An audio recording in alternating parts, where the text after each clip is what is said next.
Could you give me a bit of background on the company? So Imcyse is a university spin-out from the Catholic University of Leuven. It's now situated in Liège, and it's developing peptides for antigen-specific immunotherapy. So what we're trying to do is harness the immune system to re-establish tolerance and rebalance the immune system in autoimmune conditions. All right, and what do you have in your pipeline? So our most advanced molecule is in a phase 2 proof of concept study in type 1 diabetes. It's currently fully recruited and we're just following the patients up so we reach the primary endpoint, which is at 1 year follow-up, and that should read out sometime in the second quarter of next year. This is our first phase 2 study, so the next step would be so diabetes is a condition that really manifests itself in young people. So the next step would be to initiate a pediatric study to get some exposure in the younger population, and then continue into a phase 3 where we include both adults and children in newly diagnosed diabetes.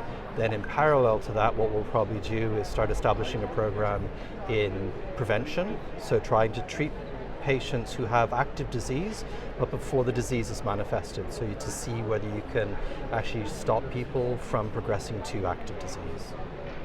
That will be extremely well received, I would imagine.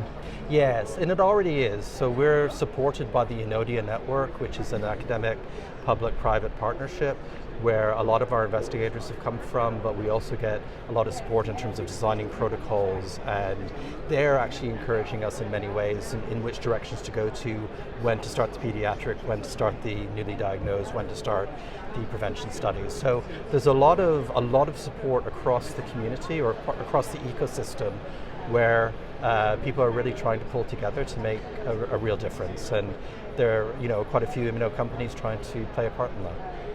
And the reasoning behind being at BioEurope?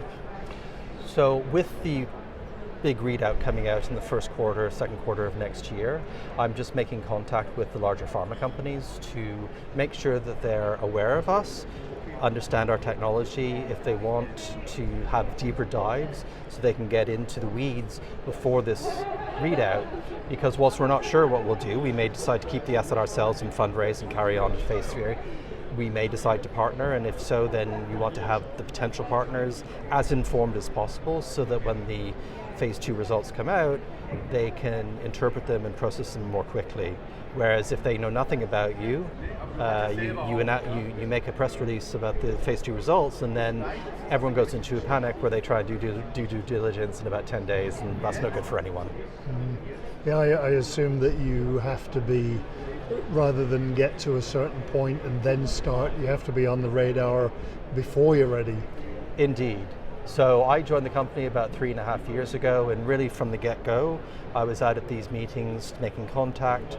Because we have quite a diverse pipeline, whilst diabetes is our most advanced, we've got programs in multiple sclerosis, neuromyelitis optica.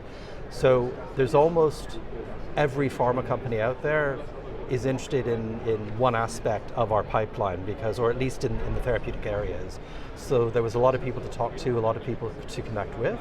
And it sounds crazy, but these last 3 years have gone by quite quickly and have been quite productive, because there's very few companies out there now that don't know who we are and what we're doing, and they will make their own decision as to whether they're interested in partnering with us, but at least the message is out there.